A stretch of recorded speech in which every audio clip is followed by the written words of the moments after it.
বাংলাদেশে আমরা বিগত দিন সব দল দেখেছি। কিছু কিছু দল ভাই বাংলাদেশে বহিষ্কার হওয়ার পরে মানুষ কিছুটা স্বস্তি পেয়েছে, আর কেউ বা ক্ষমতায় আসার আগে তাদের পতন চায়। কথা কন না কেন? আমরা সব দল দেখেছি, সব দল দেখার দিন শেষ। আগামীতে হবে কোরআন সুন্নাহ মোতাবেক ইসলামের বাংলাদেশ। সাইদ ভাইয়ের মা, মুগ্ধ ভাইয়ের মা, মালিক ভাইয়ের মা, কাশিম ভাইয়ের মা, সাব্বির ভাইয়ের মা, বিলাল ভাইয়ের মা, মাসুম ভাইয়ের মা, শিপন ভাইয়ের মা, তোমরা বড়ই ভাগ্যবতী, আল্লাহ ধরাই দিনের জ্যোতি। সালাম জানাই তোমায় ফেরেশতা, সালাম জানাই তোমায় ফেরেশতা। সম্মানিত ভাইরা আমার, বর্তমান বাংলাদেশের যে প্রেক্ষাপট, যে পরিবেশ বাংলাদেশের চলতেছে, এখনো মিডফিল্ডের সেই পাথর হত্যার রক্ত এখনো শুকে যায় না। কথা বলেন না কেন? আজকে বাংলাদেশ কিন্তু ইট পাটকেলের বাংলাদেশ হয়ে গিয়েছে। আপনারা জানেন, গত একদিন আগে বাংলাদেশের একজন সাংবাদিক গাজীপুরে, নাম তার আনোয়ার, নিউজ করার কারণে কিছু দুর্বৃত্তরা তাকে ইট দিয়ে মাথা থিতলায়া জনসম্মুখে তাকে হত্যা করে ফেলেছে। তার কয়েকদিন আগে আমরা দেখেছি প্রকাশ্য দিবালয়ে পাথর দিয়ে হত্যা করতেছে। তাহলে বাংলাদেশ কি হয়ে গিয়েছে? ইট পাথরের বাংলাদেশ, যেখানে কথা ছিল নারে তাকবীর, আল্লাহু আকবার। কথা বলেন না কেন? আগামীতে যদি ইসলাম ক্ষমতায় আসে, ইট পাটকেলের ক্ষমতা আর এই ইট পাটকেলের বাহাদুরি চলবে না। নারে তাকবীর, আল্লাহু আকবারের স্লোগানে বাংলাদেশ আবারও তন্নিতে উঠবে। নারে তাকবীর, আল্লাহু আকবার। বাংলাদেশে আমরা বিগত দিন সব দল দেখেছি। কিছু কিছু দল ভাই বাংলাদেশে বহিষ্কার হওয়ার পরে মানুষ কিছুটা স্বস্তি পেয়েছে, আর কেউ বা ক্ষমতায় আসার আগে তাদের পতন চায়। কথা কন না কেন? আমরা সব দল দেখেছি, সব দল দেখার দিন শেষ। আগামীতে হবে কোরআন সুন্নাহ মোতাবেক ইসলামের বাংলাদেশ।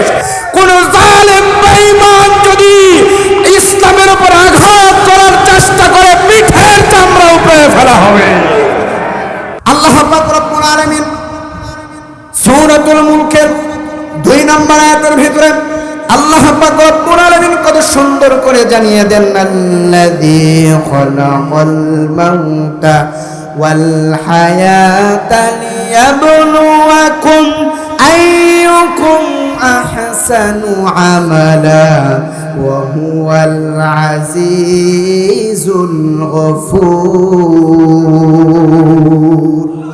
আল্লাহ পাক রব্বুল আলামিন বলেন, যিনি আল্লাহ সৃষ্টি করেছেন মৃত জীবন তোমাদের মধ্যে কে কর্মে উত্তম তা পরীক্ষা করার জন্য আল্লাহ পাক রব্বুল আলামিন আমাদেরকে জীবন দিয়েছেন, আমাদেরকে মৃত্যু দিয়ে দিবেন। অতএব আল্লাহ পাক রব্বুল আলামিন অন্যত্র আবার বলেন, লাকাদ খালাকানাল ইনসানা ফি আহসানি তাকওয়িম। আল্লাহ পাক রব্বুল আলামিন বলেন, আমি মানুষকে সর্বশ্রেষ্ঠ রূপে সৃষ্টি করেছি। এর থেকে বোঝা যায় আল্লাহ তাআলা সেরা সৃষ্টিকে হত্যা করা সর্বদাই হারাম। তারা মিডফিল্ডে পাথর দিয়ে, ইট দিয়ে যারা হত্যা করলো, তারা কি জান্নাতি না জাহান্নামী? কথা বলেন না কেন? তারা যদি খারাপ হয়, হত্যা করেছে, জান্নাতের ভিতরে প্রবেশ করবে। বাংলাদেশে বর্তমানে এমন একটা অবস্থান হয়ে গিয়েছে, চাঁদার উপর চাঁদা, খুনের উপরে খুন শুরু হয়ে গিয়েছে। মনে হয় ভাই দেশে সরকারি নাই। কথা বল না কেন? মনে হয় কি নাই? দেশে সরকারি নাই। আল্লাহ পাক রব্বুল আলামিন বলেন, 7 শ্রেণীর মানুষরা আরশের নিচে জায়গা পাবে। আজকে আমরা দেখতেছি তারা বলতেছে ক্ষমতায় আসলে আমরা কোরআন দিয়ে রাষ্ট্র চালাবো। কথাটা শেখ হাসিনাও বলে গিয়েছিল। কথা কন না কেন? কথাটা শেখ হাসিনাও বলে গিয়েছিল, কোরআন সুন্নাহ তোমাদের উপর থেকে নিয়ে পায়ের পাতা পর্যন্ত একটাও নেই। অর্থাৎ তোমরা ক্ষমতায় আসলে কোরআন দিয়ে কখনো দেশ চালাবে না। হিন্দুত্বে ভারতের হিন্দুরা যেইভাবে আইন কানুন করেছে শেখ হাসিনার উপরে, তোমরা সেই ভারতের আইন দিয়ে আবারও দেশ চালানোর চিন্তা ভাবনা করতেছো। কথা কন না কেন? ভারতের আইন দিয়ে আর বাংলাদেশ চলবে?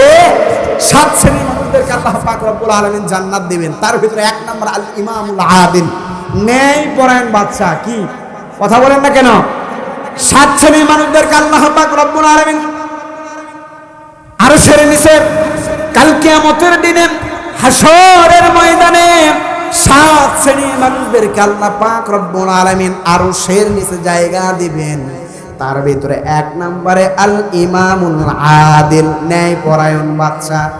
যেই ন্যায় পরায়ণ বাদশা হযরত ওমর রাদিয়াল্লাহু তাআলা আনহুর ভিতরে পাওয়া যায়।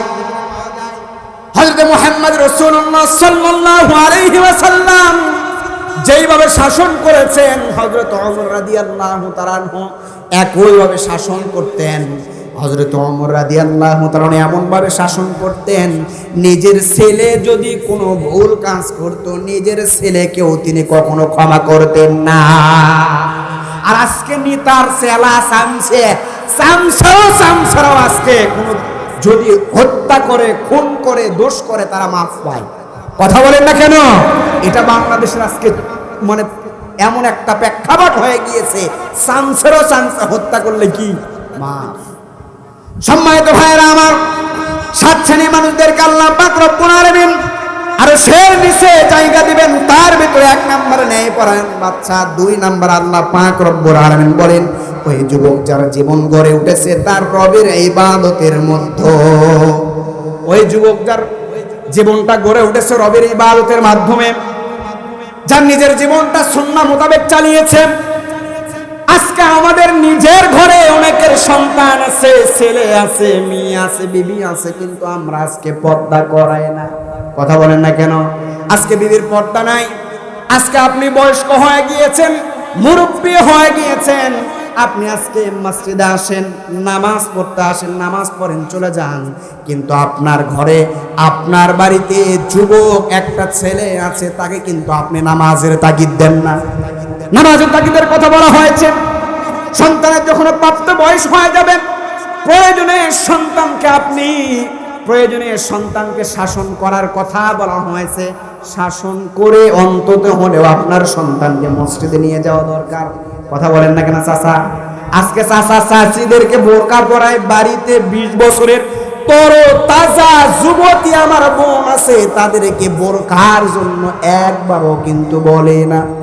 কথা বলেন না কেন? কথা কিন্তু গায়ে লাগবে। ওই যুবক যাদের নিজের জীবনটা এমন ভাবে করে উঠেছে, যুবক বয়সের ইবাদত আল্লাহ পাক রব্বুল আলামিন কবুল করে নেবেন। আল্লাহর কাছে যুবক বয়সের ইবাদতের বড় দাম। আল্লাহ পাক রব্বুল আলামিনের কাছে যুবক বয়সের ইবাদতের বড় দাম।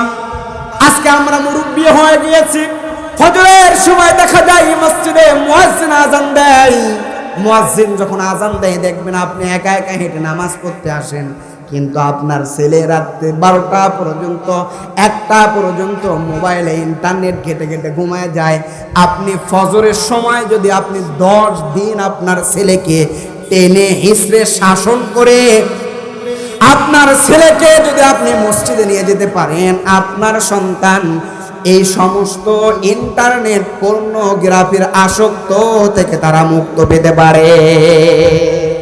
সম্মানিত ভাইরা আমার, আল্লাহ পাক রব্বুল আলামিন কোরআনুল কারীমের ভিতরে কত সুন্দর করে জানিয়ে দিয়েছেন, রব্বানা আরিনাল্লাযাইনি আযাল্লানা মিনাল জিন্নি ওয়াল ইনসি নাজআলহুমা তাহতা আকদামিনা লিয়াকুনা মিনাল আসফালিন।